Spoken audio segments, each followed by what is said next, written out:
welcome back again. Now let's talk circulation.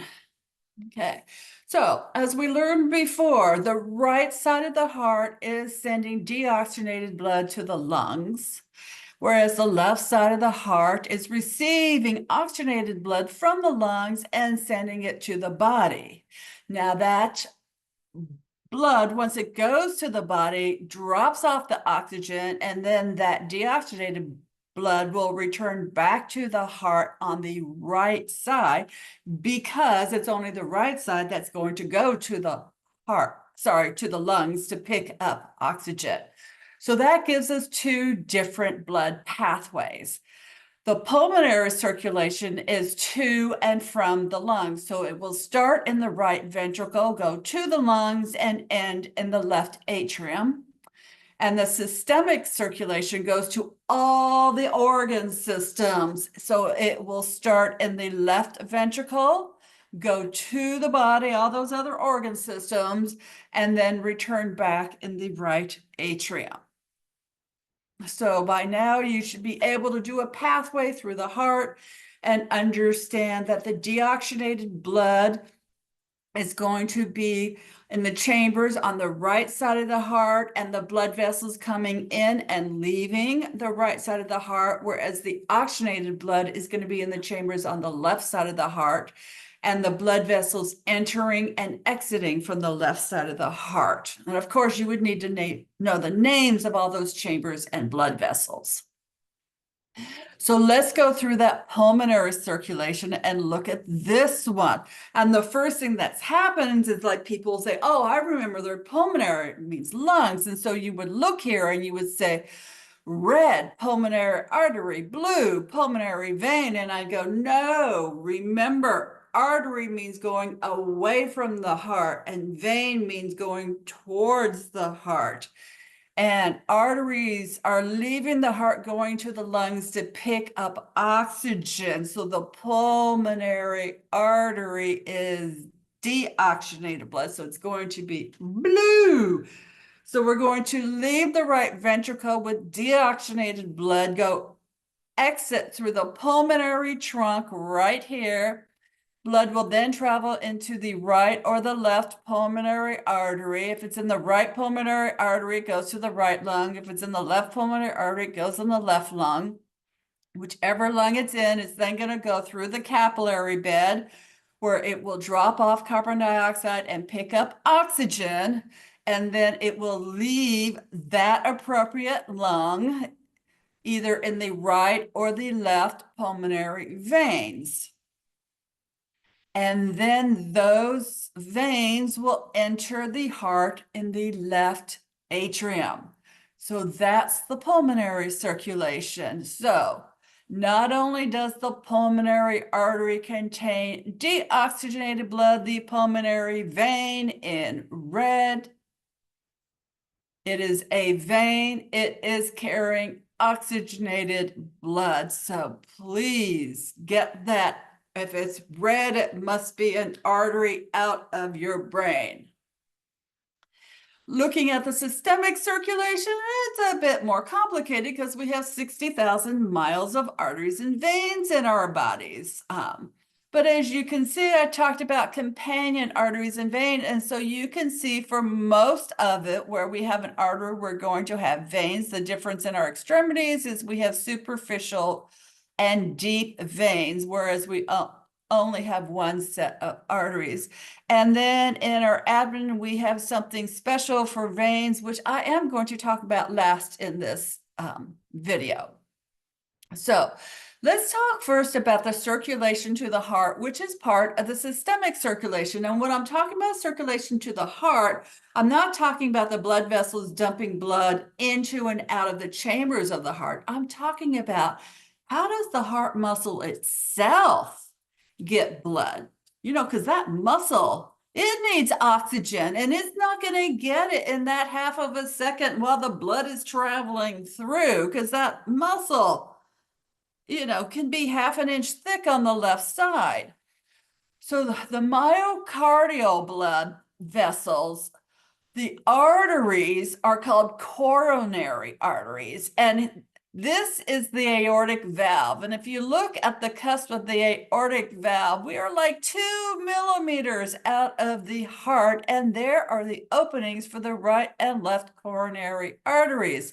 So the right coronary artery goes down between the right atrium and the right ventricle, giving blood to those chambers.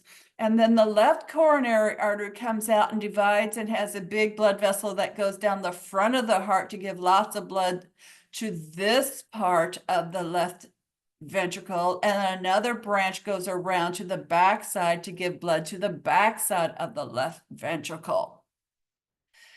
Because the left ventricle does a lot more work than the right ventricle because it has to pump the blood to your entire body, whereas the right ventricle is just pumping blood like 2 inches away to your lungs.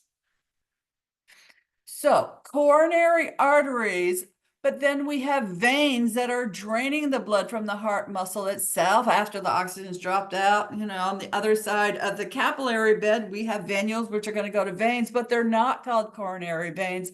They are called cardiac veins. And you can see that they are companion vessels to the coronary arteries. They're just not called coronary veins.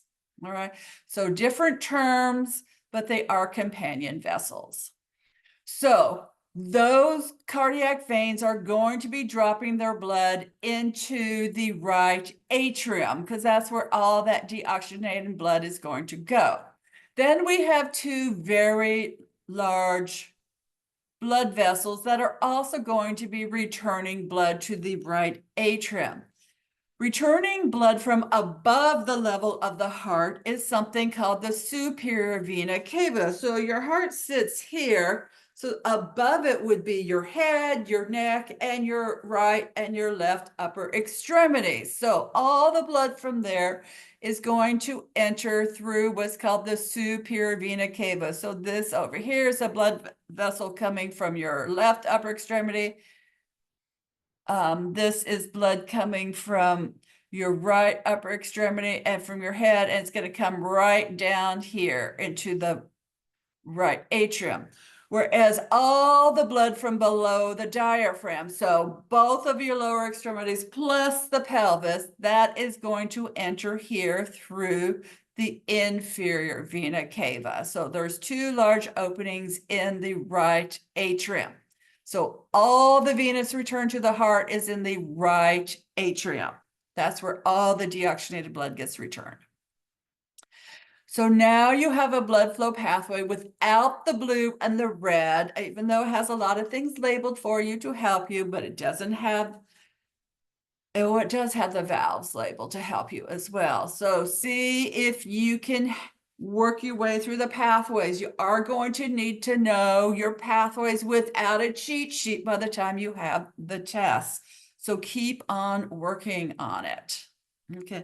Oh, and by the way, the reason why this shows one left pulmonary artery, one right pulmonary artery, but shows two right pulmonary arteries and two left pulmonary veins is because there are two veins that come back from each side, but there's only one pulmonary artery from each side.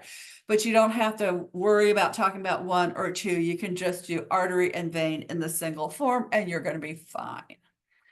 All right, this is a video less than 2 minutes by Chic Shampoo, which is real easy for you to understand that I really would appreciate it if you would watch it.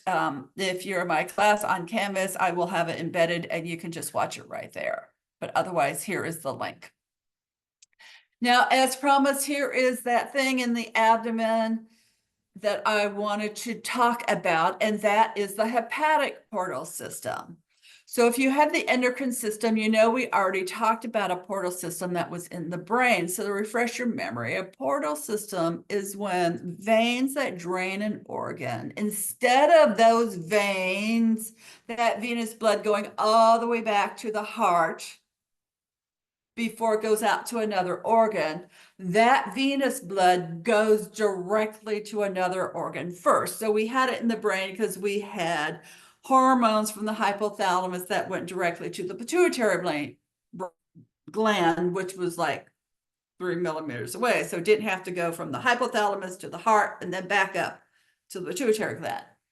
Here, what we're having is we are having venous blood that's draining your small intestine and your large intestine. That's going to have lots of nutrients, but no oxygen. It's going to have carbon dioxide. It's going to have like all the breakdown products of everything you ate. So it could have toxins, it could have drugs that you consumed, it could have pathogens. And we don't want to necessarily send all that stuff in your inferior vena cava directly to the heart, where it could cause your heart to have problems, or send those bacteria out to your entire body where you could have sepsis, but instead we send it to your liver. So that's why this one's called the hepatic portal system, because this portal system involves the liver, and the term for liver is hepatic. So here's what's happening. We had the arterial blood going into your stomach and your intestines. We had a normal capillary bed where we did gas exchange and where we absorbed nutrients and toxins and possible pathogens. Then those veins that drained those organs sent the blood into the hepatic portal vein, which is this vein right here, this big vein right here. It's about 80% of the blood that enters the liver is through this hepatic portal vein. And then that blood goes to the liver cells, or the hepatocytes, where the liver cells do what liver cells do. Their number one job, besides making bile, is to detoxify. Yes. So they've got all the organelles needed so they can do robust detoxification. And so not only will nutrients be leaving, but all those toxins will be leaving. Okay. And now all that clean blood will leave the liver through veins in the liver that will then drain into the inferior vena cava. And as we know, the liver sits right below the diaphragm. So the inferior cava, as soon as it passes through the heart, so the inferior vena cava enters the right atrium. That's where the clean blood ends. So with that, we are done with our circulation. So thank you so much. And when we come back, we will learn about how the heart contracts, which is really cool stuff. So thank you for all your hard work, and I look forward